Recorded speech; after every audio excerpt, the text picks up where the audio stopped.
In today's landscape of hip-hop, catching the ear of listeners has strayed away from simply writing the dopest bars and having the dopest flow, and has moved on to having a better gimmick for yourself that's memorable to all people. Ice Spice has orange hair, so whenever you for some reason come across an orange afro, you'll always think of her.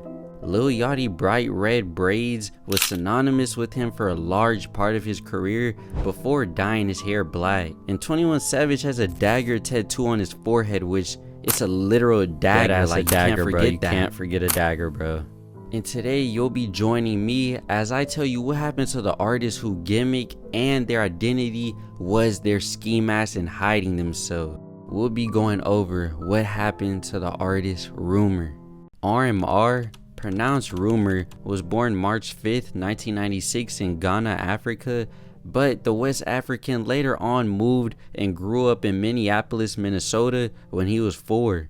Unfortunately, Rumor does not have a lot of backstory online no matter how far you dig deep, but we do learn that while growing up, Rumor was inspired by artists such as Michael Jackson, Kanye West, Def Leppard, and Rascal Flatts, which you can hear in his interesting genre mix of pop, country, and rap. Later on in life, Rumor would unfortunately become homeless before getting his start in music, but as far as life details goes, Rumor chooses to keep these things discreet, but that's okay because I want to begin where it all started with the independent release of Rumor's hit song, Rascal. Fucked up too many years ago, hoping I could come up quick along the broken road. Rascal released in February 2020, which, fun fact if you didn't already know, was his own rendition of the Rascal Flatts song, Bless the Broken Road. Rascal went insanely viral all over on YouTube in just his first week alone, being reacted to countless times and garnering hundreds of thousands to millions of views. Unfortunately though, the video was later on copyrighted and taken down and now can only be watched from a re-upload on a random YouTuber's channel named Trending. This song became so popular because of the unexpected plot twist that was associated with the music video. From the thumbnail, you'll notice men wearing ski masks, pointing guns at the camera, even seeing Rumor himself with a bulletproof vest, a ski mask with tattoos stitched within, symbolizing face tattoos, and oh yeah, an AK-47 just casually around his body like he's about to go fight in a war. Based on appearances, you'd believe this was just another drill rapper's music video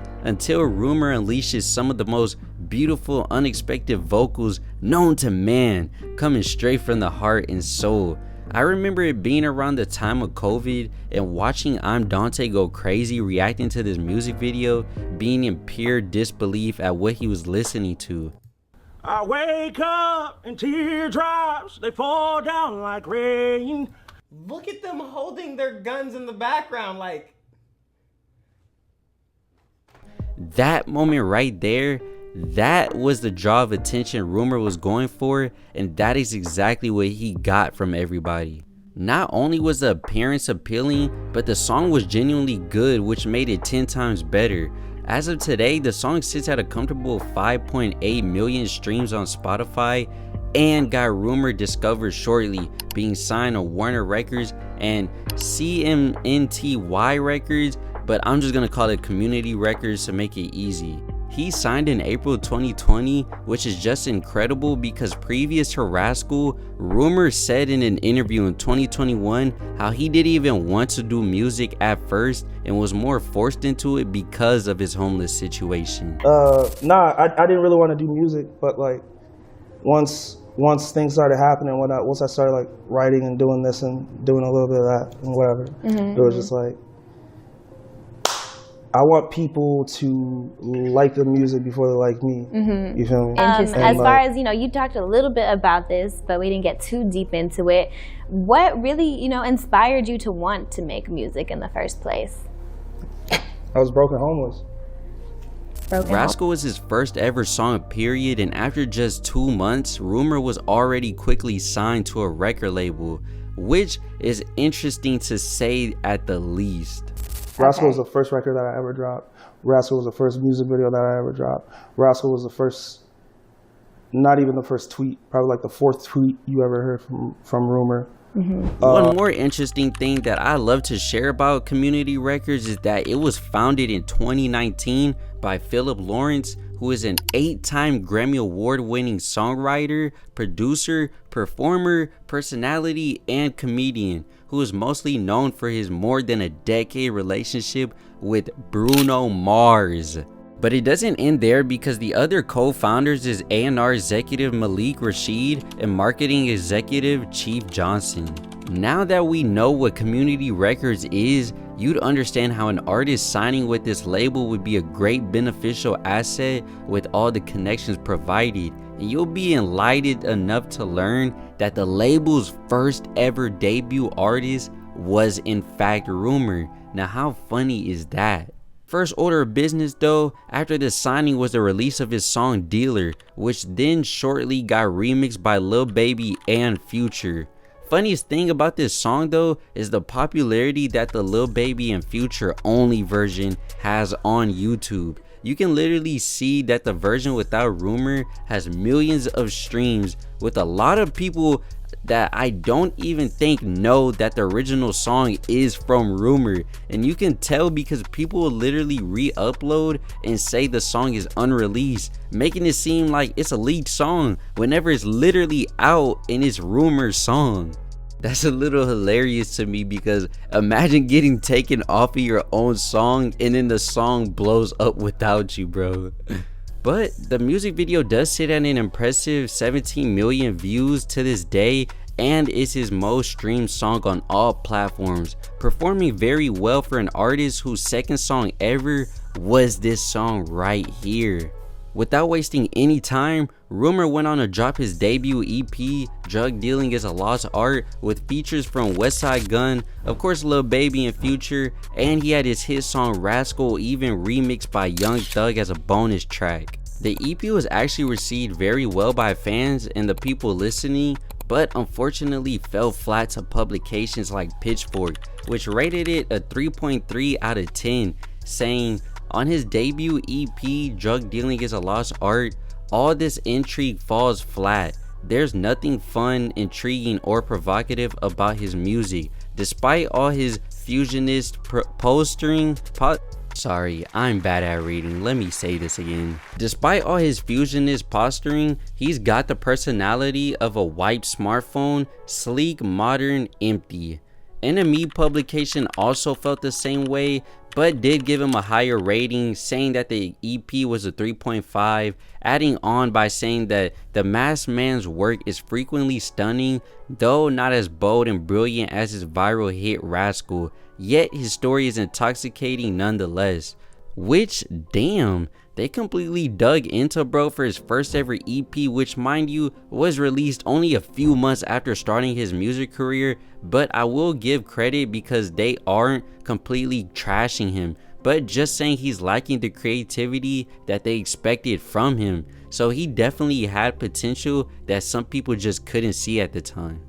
I believe this EP wasn't just for exposure of Rumor, but also as a test or an experiment by the label to see the reactions of publications and the fans to determine if it was worth pushing Rumor as an artist. Based off fan reaction, I believe the label got exactly what they felt they needed and went all in on Rumor. Only a few months later in November, to end the year off, Rumor was preparing to come back with another EP called Fourth Quarter Medley, which had a spin on it. Instead of releasing original songs, Rumor would be recreating and covering popular songs. The EP was exclusively released on SoundCloud, obviously preventing the possibility of getting sued, of course, and there held 3 new Rumor tracks, which were covers of 3 AM by Matchbox, Laugh Now Cry Later by Drake and Lil Durk, and Iris by the Go-Go Dolls. Unfortunately though, this EP backfired and I believe started the downfall of Rumor. I don't believe releasing this EP exclusively on SoundCloud helped with the gain of popularity of Rumor at all.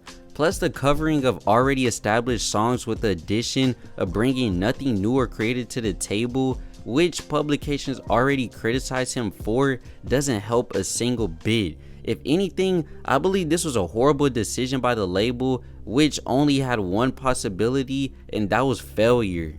Rumor was a YouTube sensation, yet they went the SoundCloud route, and I did decide to not mention that for this EP they did release an exclusive film on YouTube for it, which as of 2021 has been removed from the Rumor YouTube, so that was just pointless to say, honestly. From this EP on, Rumor would quickly become irrelevant for his music, and the only thing to help keep his name in headlines was his rumored relationship with actress Sharon Stone, who starred in hit movies such as Basic Instinct, Total Recall, and Ants.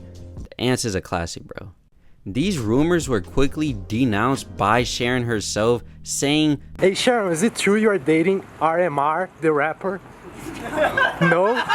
You couldn't have asked a funnier question, I think. Thank you so much, guys. You guys have a beautiful day. And after that, Rumor would disappear, getting dropped from his label and being cursed to release music with a relevant artist that you wouldn't know from another person you see in a grocery store. I do want to make one thing clear, and that's the fact Rumor had the unfortunate scenario of coming up in a time where Corona was messing up with a lot of careers. Rumor didn't get the chance to perform or tour or do anything with his newfound stardom, which for an artist plays a big deal with exposure and getting your name out there. In an old interview, Rumor did explain how he had an album coming with collaborations from artists like Jimmy Allen, Jelly Roll, Vori, Timbaland, OG Parker, and more. It seemed that he was very excited for this project, even teasing to his fans on Twitter by saying the album was coming and that he had a track list ready for months in 2021. He even said on June 12, 2021 that the album would come the following month, but ultimately it never came. And since being dropped from his label, it doesn't seem that these artists associate themselves with Rumor, which means they most likely would not be appearing on any future albums Rumor has planned. As of today, Rumor has unmasked himself and has given up on the mysterious masked man approach, and now has become what I believe he's always wanted to be as an artist, which is just himself. He even started his own label called Rumor Has It, which is under AWOL Recordings America, and he is also planning to release an album this year called Harold, which I'm sure is his first or middle name, some shit like that. I believe Rumor was the blueprint for the artist Forbats today, and it showed exactly what not to do. Instead of the balaclava, switch it to the shiesty. Instead of covering the face, leaving the identity as a mystery, just show it, bruh, but make it very misleading for his artistry. And one thing they 100% kept, of course, was the conflicting voice that would throw everyone who listened off. Rumor came and went as the latest fad, all in just 1 year of releasing music.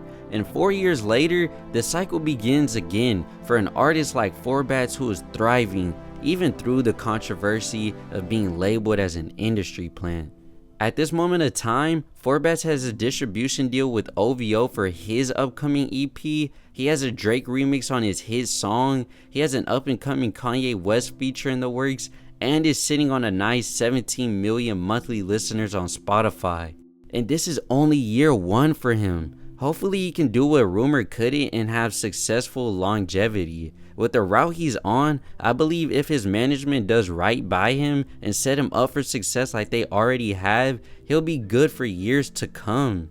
But on the other hand, for Rumor, his journey hasn't ended, and he in fact boasts an impressive 356,000 monthly listeners, which for a person who hasn't had a hit, released an album or mixtape in 4 years is still impressive. I genuinely enjoyed Rumor music, and my favorite song by him to this day that I bump is Silence from his Drug Dealing is a Lost Art EP. Though the clout surrounding his name has worn off, his talent is still there. He still has a great voice, and it's just a matter of time before he might find the spark that lifts him back into the spotlight again. If you made it this far into the video, I want to thank you very much for watching this video and giving me some time out of your day to just support me. I do want to give some news real quick and just say, as of April, I do want to start dropping 2 videos a week. I know that's slowing down, but I want to give you better quality, and I want to give you guys some better video essays. I know this might not be the best quality, but I'm gonna try and keep upgrading it video to video, so just give me time and I promise you I'll progress. Make sure to join the Discord, the link will be in the bio. Go follow my Instagram if you like, subscribe, like the video if you did. I'll see you next video. I appreciate you again, love you all, stay cool. Zio out, Soldier out. Bah.